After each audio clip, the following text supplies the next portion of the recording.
Bonjour. Bonjour, on vous écoute. Alors, moi, ça m'interpelle. On parle de fracture numérique. Mais est-ce qu'il n'y a pas plutôt une fracture économico-numérique?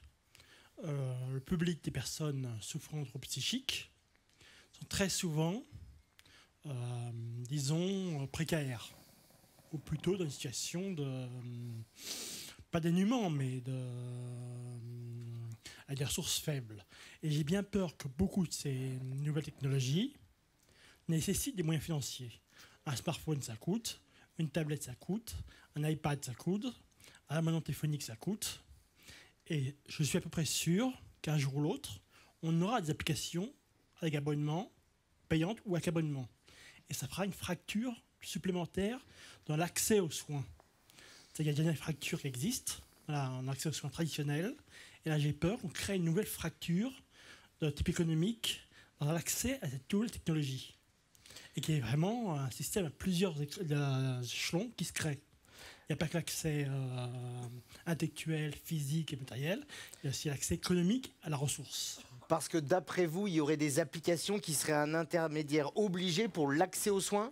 Pas pour l'accès aux soins, c'est un supplément. C'est quelque chose qui s'ajoute. D'accord. Qui s'ajoute, mais ce supplément-là, on a vu tout à l'heure qu'il y avait des SMS de psychologues. On parle de 30-40 euros. Je suppose que c'est par mois. Quelqu'un qui touche 860 euros par mois n'a pas forcément 30-40 euros par mois à sortir. On est d'accord. Si on ajoute d'autres applications, d'autres services, tout ça, à mon avis, ça peut coûter très cher et ça peut créer une réelle fracture dans l'accès à ces nouvelles, je ne sais pas thérapeutiques, je pense que c'est plutôt un point thérapeutique. Mais c'est un point thérapeutique, j'ai peur que la puissance française, la plupart psychiatrisée, tout le monde n'y ait pas accès. Bien sûr. Merci pour votre question. Je propose à nos invités de répondre. Je vais juste apporter un élément. Alors, je vais dans le même sens. Les personnes que l'on rencontre, nous, elles sont souvent, et on se pose la question en ce moment, comment faire pour essayer de trouver du matériel qui va être recyclé, qui sera reconditionné et qu'on pourra permettre d'accéder justement à ces différentes technologies, parce que le support technologique, c'est un support économique. Il y a une autre fracture dont on ne parle pas assez, c'est une fracture générationnelle. Et c'est une fracture générationnelle assez particulière, notamment quand on utilise les réseaux sociaux. De la génération dont je faisais partie, l'informatique, c'était un outil professionnel. Et j'allais travailler au bureau et j'avais un ordinateur, voire vers la fin, on me donnait un ordinateur, prêtait un ordinateur professionnel pour que je travaille encore plus chez moi, mais c'était pour travailler. Et il y avait une certaine scission, un partage entre la vie personnelle et la vie professionnelle. Et puis progressivement, le numérique est arrivé avec les smartphones, les tablettes, les réseaux, les jeux, etc., où la distinction entre vie personnelle, vie privée et vie professionnelle est complètement confondue maintenant. Ce qui fait que lorsque l'on interroge les plus jeunes, je suis né avec l'informatique, donc c'est bon, effectivement, en plus, j'ai quand même réussi à avoir un iPhone ou je ne sais quoi, je m'en sors. C'est étonnant de voir combien il y en a comme ça. Mais en réalité, ça résonne avec ce que j'ai pu entendre ce matin par rapport aux dangers, par rapport aux gens qui attaquent, etc. Il y a un autre danger, c'est de ne plus faire la différence entre ce qui touche à ce que je suis et à ce que je donne à paraître et à ce que je fais et à ce que l'on suppose de ce que je suis à travers ce que je fais. C'est-à-dire que vous parliez, vous, de la fracture numérique, ceux qui ont accès, ceux qui n'ont pas accès, ceux qui ont des finances, ceux qui n'en ont pas, la marchandisation des produits éventuels à venir, mais il y a cet autre élément qui est un élément beaucoup plus subtil souvent dans la relation au numérique, qui est cette confusion progressive. Plus on va vers les jeunes et moins la différence entre la sphère personnelle et la sphère professionnelle, lorsqu'elle existe, se fait. Et là, on crée beaucoup de confusion également. Et en prolongement de cette confusion, si je peux me permettre, le fait aussi que cette population jeune pense effectivement qu'elle assure, mais en réalité, pour des démarches un peu complexes, administratives, remplir des formulaires compliqués, on se rend compte qu'elle peut avoir du mal aussi. J'appuie dans ce sens, souvent que maintenant, les jeunes, la première fois qu'ils créent un email, c'est quand ils cherchent du boulot pour envoyer un CV. Avant ça, ils n'ont jamais eu affaire à ce que c'est qu'un email, envoyer des documents par Internet. Ils utilisent tous ce smartphone. Donc là aussi, il peut y avoir une fracture à ce niveau et une éducation à faire aussi sur ces jeunes, quoi. Je crois que la question première, en fait, c'est celle de l'éducation, en fait. De l'éducation sur le numérique. Je vais vous faire une pichenette. Parce que comme vous avez parlé de niche, moi je pensais à Bergson qui disait l'avenir, c'est pas ce qui va arriver, c'est ce qu'on va en faire, en fait. Voilà. Et donc, c'est qu'est-ce qu'on va en faire de tout ça, c'est là. Et plutôt que de s'y opposer, c'est comment on va éduquer les gens, les jeunes et les moins jeunes, enfin les jeunes, ceux qui sont jeunes depuis plus longtemps, à mieux utiliser ces outils. Et puis pour les patients, les utiliser dans une perspective qui est celle du rétablissement et de pouvoir les éduquer sur qu'est-ce qui est gratuit, qu'est-ce qui ne l'est pas, sur ce qui est gratuit, de qui ça vient, qui a créé ce contenu-là, pour qui, comment. Est-ce qu'il y a une protection des données? Est-ce que le contenu a été validé? Voilà, ces questions-là. Donc, je pense qu'il y a, pour les personnes qui sont démunies, il existe des choses sur lesquelles vous pouvez avoir accès, des forums. Il me semble que l'ONU a considéré en 2012, ou 2016 ça a été appliqué, que l'accès à l'informatique et l'Internet est considéré comme un droit fondamental. Donc, bon, vous allez me dire, il suffit d'exercer ce droit, mais je pense qu'il va de soi de pouvoir informer quand on est professionnel de santé et tous, chacun à notre échelon, de pouvoir transmettre et informer les uns et les autres sur comment bien utiliser ces outils et en avoir conscience. Voilà. Ouais, bah plus encore que l'informatique au niveau de la santé, c'est la fracture au niveau français. Hein, quand on voit qu'il y a 30% des personnes qui sont incapables d'utiliser l'outil numérique pour remplir un formulaire pour les impôts, par exemple, alors que c'est obligatoire ça va être obligatoire cette année. 30%, c'est énorme. Emmaüs a créé un programme Emmaüs Connect, mais qui n'est pas présent dans toutes les villes, et c'est bénévole. Donc, en fait, qu'est-ce qui se passe? Dans les centres des impôts, il y a des jeunes qui sont sous-employés, qui sont là pour remplir les formulaires à la place des gens assistés. Et de l'autre côté, il y a des villes où il y a moi, par exemple, qui aimerais bien aider et qui me retrouve à Nantes sans Emmaüs Connect pour qui être bénévole.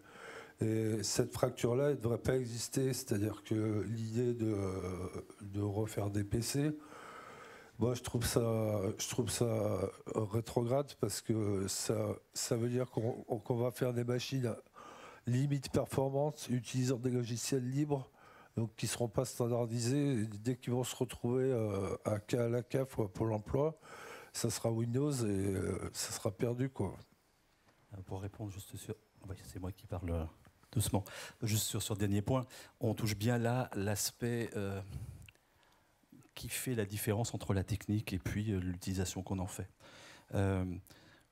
Les personnes, pour l'instant, auxquelles on adresserait ces machines sont privées de la possibilité d'utiliser les réseaux, l'accès à l'information, etc. Parce qu'elles n'ont pas un objet, un terminal, un objet technique qui permette de le faire. Windows, ce n'est pas notre intention. Des machines recyclées et qui fonctionnent sous Linux et qui fonctionnent bien, il y en a. C'est suffisant pour ce que l'on veut faire et ça s'inscrit dans une démarche de progression. La personne commence par « je pars de rien », je n'ai rien mais j'ai le désir et une machine qui n'est pas performante mais qui nourrit mon désir d'une première expérience. Cette première expérience peut me donner le désir d'aller plus loin pour avoir une machine plus performante ou aller chercher quelque chose qui corresponde mieux à ce dont j'ai besoin. Si je vous mets une machine hyper performante entre les mains, mais que vous n'avez pas ni le mode d'emploi, ni les besoins, ni les outils, ni le désir de l'utiliser, ça ne changera rien. Si à l'inverse, je vous mets une machine qui, certes, n'est pas neuve, que vous avez contribué peut-être vous-même à remettre en état, qui fonctionne très bien pour vous permettre d'accéder là où vous ne pouviez pas aller avant, j'ai produit quelque chose. Moi, j'utilise un vieil ordinateur Apple, il a 7 ans, c'est vieux pour un ordinateur. Ma foi, mes besoins ne sont toujours pas satisfaits. Je peux vous poser la question aux uns, aux unes et aux autres. Word existe depuis des années, le traitement de texte. Bon, je parle de Word, on aurait pu en prendre un autre, hein, mais les traitements de texte existent depuis des années. Est-ce que vos besoins ont évolué aussi vite en termes d'utilisation d'un traitement de texte que le logiciel l'a lui-même fait? Non. Vous utiliseriez un WordPerfect qui n'existe plus maintenant et vous auriez toujours la possibilité de faire l'essentiel de ce que vous avez besoin de faire. Donc, est-ce que OpenOffice ou LibreOffice, qui sont l'équivalent sur Linux, fonctionnent sur les autres plateformes aussi, mais si on va sur le support Linux, vont satisfaire des besoins de pouvoir être capable d'écrire quelque chose? Oui. Est-ce que le fait d'avoir une vieille machine ou une machine reconditionnée, et j'insiste, peut-être même reconditionnée par vous-même, il y a une part de vous dans cette machine qui fonctionne et qui ne fonctionnait pas avant, a du sens? Oui. Oui, j'ai une question à poser à Clara concernant Ovli. Je voulais savoir quels étaient les interlocuteurs que les patients avaient accès. Est-ce que c'était des pères aidants, des médecins? Comment vous les qualifiez? Et puis une autre petite question pratique, le coût de l'abonnement de votre application. Il n'y a pas d'abonnement en fait, c'est-à-dire que c'est gratuit. Dans la mesure où on est bénévole et on me demande souvent mais alors tu vas créer une start-up? Non, je n'ai pas du tout envie de créer une start-up. Mais comment tu fais en termes de moyens? J'ai créé ça avec c'est ce qu'on appelle de l'innovation frugale, avec rien, avec 0 € et juste avec de la bonne volonté et du temps. Surtout ça, je pense que c'est ce qui coûte le plus cher, le temps. Et pour répondre à votre question, donc l'abonnement coûte rien, hormis il faut juste avoir un compte Facebook.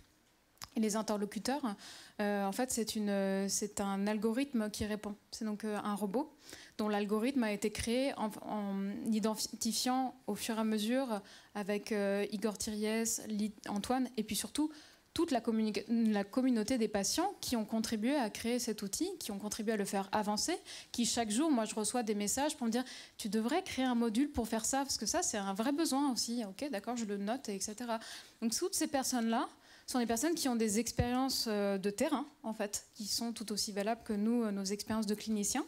Et donc c'est comme ça qu'on crée le contenu. Et les interlocuteurs, alors parfois les personnes nous contactent directement sur l'adresse email du chatbot, qui est oli.le.chatbot@gmail.com tout simplement. Et là, elles peuvent nous envoyer des suggestions, remonter des bugs, voilà. Et après, il n'y a pas d'interlocuteur autre que cet outil-là. On est présent beaucoup sur les réseaux sociaux, sur Twitter, sur Instagram, sur Facebook, dans la mesure de nos possibilités. Et on essaye, quand quelqu'un nous remonte quelque chose, de vérifier la source, d'avoir une démarche scientifique. De même qu'on essaie d'avoir du recul sur cet outil et de faire une étude clinique dessus. Voilà ce que je peux vous dire. Est-ce que ça répond à votre question ? Je veux dire que, en fin de compte, là, on vient d'avoir, il me semble, des gens qui vous ont d'avance répondu à votre question. C'est-à-dire, en fin de compte, qui sont capables, à partir de gens qui sont quelquefois démunis, de leur donner précisément des munitions pour avancer. Quoi. Vous voyez ? Et de ce point de vue-là, vous adressez à moi, c'est bien, mais moi, je suis simplement, comment dirais-je, pour prendre une métaphore habituelle, je suis par rapport à eux, qui sont vraiment des acteurs du numérique. Moi, je ne suis simplement que, par rapport à ces géants, celui qui monte un peu sur leur dos pour voir qu'il y a quelque chose. Et avec eux, je vois un peu plus loin. Vous voyez ? Et je pense que vous aussi, en les écoutant bien, vous pouvez avancer et vous donner un peu plus de pouvoir d'agir à la façon dont les moyens qu'ils vous donnent précisément pour pouvoir être plus accompli dans votre vie. C'est de ça qu'il s'agit. Le pouvoir d'agir, c'est la capacité qu'on se reconnaît à avoir une interaction sur l'univers ou l'environnement dans lequel on évolue. Quel que soit le champ sur lequel s'applique cette notion d'univers ou d'environnement. Sauf que des fois, si vous voulez poser une question, il faut déjà savoir qu'il existe une réponse à cette question et que vous n'avez pas la réponse. Et si vous n'avez pas cette notion-là, vous ne posez pas la question. Vous ne savez pas. Et en ne sachant pas, vous n'agissez pas.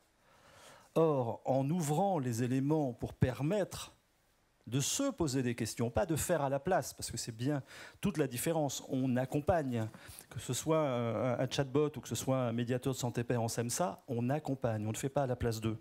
Et on aide à se poser des questions sur ce qui permettrait de rechercher ses forces et ses faiblesses, sur ce qui permettrait d'en faire quelque chose ou pas. Et de fait, ce qui permet de progresser dans une notion de parcours de vie. Le pouvoir d'agir, c'est la progression dans son parcours de vie. Ça ne touche pas uniquement les personnes qui sont atteintes de troubles psychiques. C'est, je fais en connaissance d'eux et en ayant le sentiment de faire une chose qui existe pour moi dans l'univers ou le système dans lequel j'interagis. Donc le souci, moi, ma question à tous, c'est la notion de rencontre. Je suis, comme je le disais ce matin, cadre de santé. Tout ce que vous avez décrit là dans le soin, dans l'appropriation du soin, au travers d'un outil qui est l'informatique, avec lequel je vais devoir composer avec mes anciennes années, et j'ai toujours du mal avec ça, mais ça m'appartient. Quand je pense à ma vieille creusoise de mer qui est au fin fond du Bourbonnais, qui devient aveugle d'une DLMA, elle a vraiment des problèmes pour utiliser l'informatique. Et dans son appel au secours, c'est à quel moment je rencontre quelqu'un physiquement dans sa singularité, dans son accompagnement. J'ai beaucoup aimé ce que vous disiez dans votre forum. À quel moment je vais rencontrer physiquement les gens pour les accompagner et de créer peut-être des plateformes d'échange, d'accompagnement. Donc je voulais avoir un peu votre avis à tous sur ce sujet-là, si c'était possible. Ça rejoint pour moi les 30% d'exclus numériques qu'on porte la France actuellement et pour lequel je vois absolument pas de solution hormis celle proposée par Amadeus Connect. C'est-à-dire trouver des bénévoles qui soient ex-informaticiens ou informaticiens ayant du temps, ce qui est rare, pas encore que, mais c'est former une espèce de couche de population qui soit capable d'apporter de l'aide. Et ça, c'est pas donné à tout le monde déjà de vouloir apporter de l'aide, il faut pouvoir le faire. Voilà, c'est ce que je pense, quoi. C'est-à-dire que mon partage d'informaticien, je le partagerai volontiers. Maintenant, il me reste à trouver l'association qui ira chez votre maman, lui.